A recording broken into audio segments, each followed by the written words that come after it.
Hello everyone, this is Neetu Singh. आज की class में हम बात करेंगे ईयर 2025। जैसे ही ईयर 2025 का नाम आता है, कहीं ना कहीं हमें बहुत अजीब सा जो है एक नयापन कहीं ना कहीं फील होता है कि नया साल आएगा, लाइफ में बहुत सारी चीज़ें चेंज होंगी, कुछ और प्लान्स होंगे, उन प्लान को अचीव करेंगे तो बहुत सारी चीज़ें कहीं ना कहीं हर एक फील्ड में, जिस भी फील्ड में आप काम कर रहे हैं, कहीं ना कहीं इस तरीके के थॉट्स आते हैं। लेकिन मैं जो बोलना चाहूँगी कि कैलेंडर तो चेंज हो जाएगा, लेकिन जीवन चेंज करने के लिए बहुत सारी चीज़ें जो है वो हमें करनी पड़ेंगी और बहुत छोटे छोटे इनिशिएटिव्स जो हैं वो लेने पड़ेंगे। तो आज की क्लास में रेजोल्यूशन के बारे में बात नहीं करेंगे।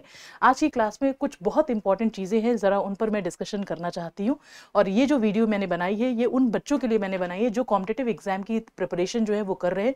कुछ बच्चे ऐसे होंगे जो कि हॉस्टल में रह रहे हैं, कुछ बच्चे ऐसे जो पीजी में रह रहे हैं, कुछ बच्चे ऐसे भी होंगे जो घर पर रह के प्रिपरेशन कर रहे हैं, लेकिन कहीं ना कहीं कॉम्पिटिटिव एग्जाम्स को दिमाग में सेट किया है कि हमें इसकी जो प्रिपरेशन है वो करनी है और कहीं ना कहीं एग्जाम हमें किसी भी हाल में क्लियर करना है। तो चलते ज़रा इसी के बारे में हम बात करेंगे कि क्या ऐसा करें इस 2025 में कि आपका जो एग्जाम है वो क्लियर हो सके। तो चलते ज़रा इसी के रिगार्डिंग मैं आपसे बात करना चाहूँगी। सबसे पहला आपको काम करना है कि आपको अपने लिए दिन में कम से कम मिनिमम 1 से 2 घंटा आपको निकालना है। ये आपके ऊपर डिपेंड करता है कि आप कितना कर पाते हो। सबसे पहले अर्ली मॉर्निंग अपना जो भी आप पढ़ना चाहते हो या जो आप गोल अचीव करना चाहते हैं, उसके लिए अर्ली मॉर्निंग में minimum half an hour to 1 hour, depend करता है आपके पास कितना समय है।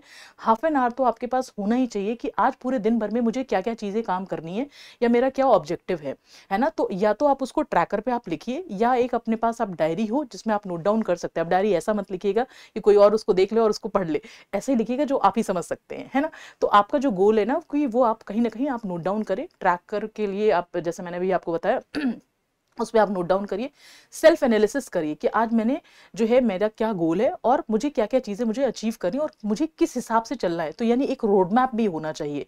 तो वो आप हाफ एन आवर जो है वो आपने एनालिसिस करी, अपना जो गोल था वो सेटअप किया और उसी के हिसाब से आपने अपने पूरे दिन का जो मोमेंटम था वो आपने सेट किया। उसके बाद से आप अपना जो भी आप अपना पूरा डेली रूटीन है, जिस भी तरीके से आप फॉलो करते हैं, क्योंकि हर एक बच्चे का जो डेली रूटीन होता है वो अलग अलग तरीके का होता है, तो उसी अकॉर्डिंग आप करेंगे। और रात में जब आप सोने के लिए आप जाते हो ना, उस टाइम पे अगेन हाफ एन आवर वो आपका होना चाहिए। जो दिन भर में आपने पढ़ा है पहले आप उसको मेमोराइज आपने कर लिया, फिर उसके बाद से हाफ एन आवर जो आपका एनालिसिस का टाइम होगा, उसमें आप एनालिसिस करेंगे जो आज मैंने अर्ली मॉर्निंग में जो गोल सेटअप किया था मैंने, क्या वो उस गोल सेटअप मेरा कंप्लीट हुआ। अब आप ये 100% एश्योरिटी आप ये मान सकते हैं, आप इंसान हैं, रोबोट नहीं है, कि यानी जो आपने बनाया है वो 100% वो कंप्लीट हो जाए।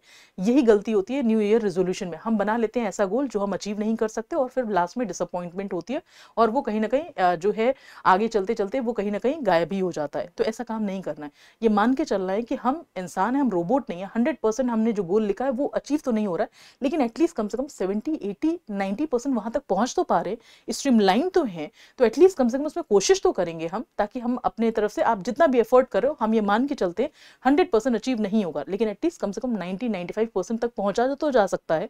तो आप हर दिन अगर आप ये प्रैक्टिस करते हो, आप खुद सोचो आप कितनी दूर आप आगे बढ़ जाओगे। तो रात को सोने से पहले, मैंने अभी आपको बताया, पहले आपके पास होना चाहिए दिन भर में आपने जो पढ़ा है पहले आप वो मेमोराइज करिए। क्योंकि ये क्या होता है ना, हमारे माइंड का एक वो है, कहीं ना कहीं चीज़ों को याद करने का एक तरीका होता है। जो टॉपर्स होते हैं वो जानबूझकर ऐसी चीज़ें करते हैं और वो आपको बताएंगे नहीं। दिन भर में जो पढ़ा है उसको मेमोराइज करना, अर्ली मॉर्निंग में जब उठते हैं वो फिर से कहीं ना कहीं उसको मेमोराइज करते हैं। तो इस तरीके से ब्रेन को आपने कनेक्टिंग डॉट दे दिया है, वो अपने आप कनेक्ट करके कहीं ना कहीं उसको याद रखेगा। और मैं आपको ये भी बता दूं, एग्जाम में याद वही रहता है जो कई बार रिपीट हुआ रहता है, क्योंकि हमें ब्रेन को उस हिसाब से ट्रेन करना पड़ता है। ठीक, तो आपको वो तो करना ही करना है, साथ के साथ आपको अपने आप को भी प्रायोरिटाइज रखना है, आपको अपनी मेंटल हेल्थ को भी बहुत अच्छा रखना है। आपको ये भी रखना है कि हाँ भाई, मैं बहुत ऑर्गेनाइज्ड हूँ, मेरे पास एग्जाम्स का जो है वो प्रेशर नहीं है, मैं कहीं ना कहीं इसको बहुत लाइट मोड में लेकर अपने आप को ऑर्गेनाइज रखकर मैं अपना एग्जाम जरूर से जरूर क्लियर करूंगा। करेक्ट है। तो ये हो गया, आपने हर दिन आपने इसी हिसाब से कहीं ना कहीं आपने ऑर्गेनाइज किया, यानी कि जो आपका गोल है ना उसके लिए बेबी स्टेप्स हर दिन आपको लेना है। दूसरा, जो भी आप ये चीजें आप कर रहे हैं ना, कम से कम आप डिसिप्लिन और कमिटमेंट होकर अगर आप ये करते हो, जरूरी नहीं कि आप कहीं ना कहीं बहुत ब्रिलियंट है तभी आप एग्जाम क्लियर करेंगे।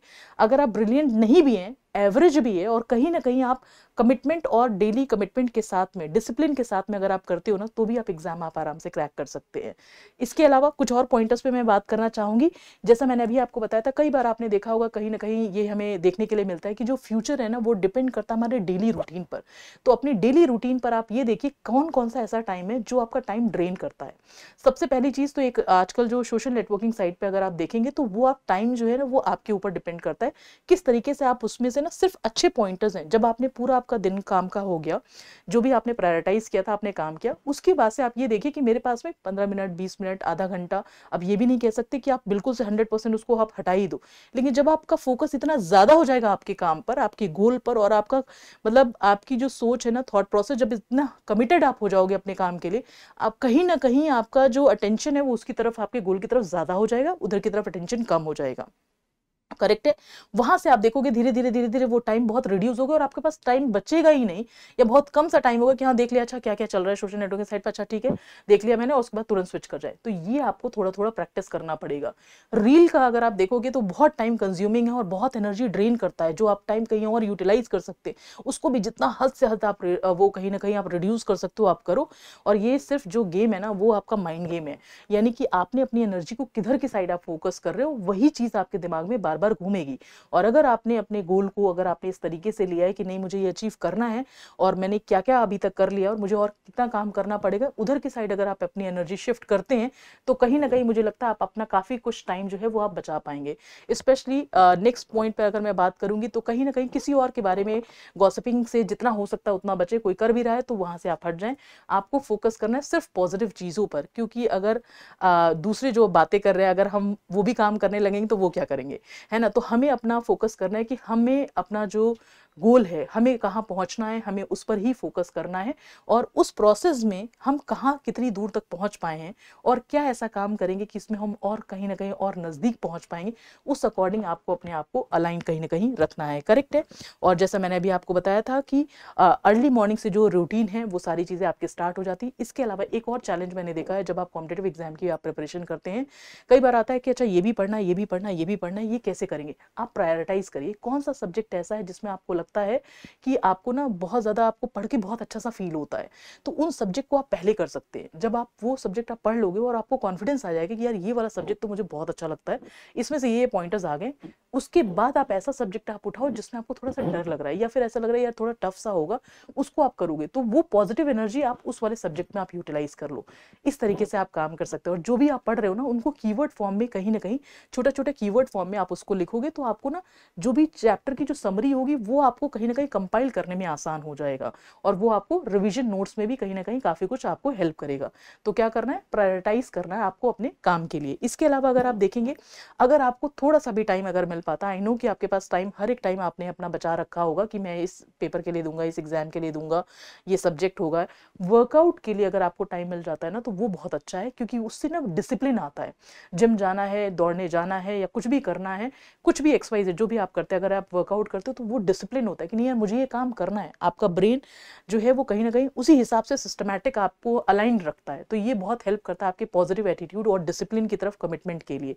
तो एक तो ये करना है, साथ के साथ टू डू लिस्ट में, जैसे मैंने अभी आपको बता दिया था, आपने प्रायोरिटाइज कर लिया तो आप देख लीजिए टू डू लिस्ट में से सिर्फ ये है कि सब नहीं करना है, जितना है उनमें से कितना हो गया और अगले दिन और आप क्या ऐसा करोगे ताकि जो रह गया था उसको भी हम कंप्लीट कर पाए। इतना आप अपने आप को स्कोप दीजिएगा कि आप 100% फुलफिल नहीं कर पाएंगे, लेकिन जो पिछला रह गया एटलीस्ट वो वाला काम कर पाऊं। इस तरीके से आप ऑर्गेनाइज होकर आप आगे बढ़ सकते हो। और इसके अलावा एक चीज और मैं बताऊंगी कि ये जरूर ध्यान रखें, अपने पास 2-3 दोस्त ऐसे जरूर रखिए जिनसे आप कभी बहुत ज्यादा स्ट्रेस हो रहा है, एटलीस्ट आप उनसे अपनी बात कह पाएंगे। तो ऐसे दोस्त हो जिनके कंधे पे थोड़ा सर रख के रोना भी आए तो एटलीस्ट रोने में हेजिटेशन ना हो, ऐसे जरूर दोस्त होने। जब सारे दोस्त ऐसे नहीं हो सकते बट एटलीस्ट अपने को वैसे दोस्त भी अगर रहते हैं जहां से ना वो स्ट्रेस बस्टर की तरह होते हैं। कई बार बहुत सारी स्ट्रेस नेगेटिविटी जो हम कई बार बोल नहीं पाते, पेरेंट्स से नहीं बोल पा रहे हैं या किसी और से नहीं बोल पा रहे, तो उन दोस्तों के साथ बोल लेते हैं, तो वो जरूर रखिए। और दूसरा एक है, जो बच्चे हॉस्टल या पीजी में हैं, डेली बेसिस पे पेरेंट्स से थोड़ी देर ही अगर बात हो जाती है ना तो ज़रूर बात करिए। 5 मिनट, 3 मिनट, 2 मिनट, जितना भी आप कर सकते हो ज़रूर करें।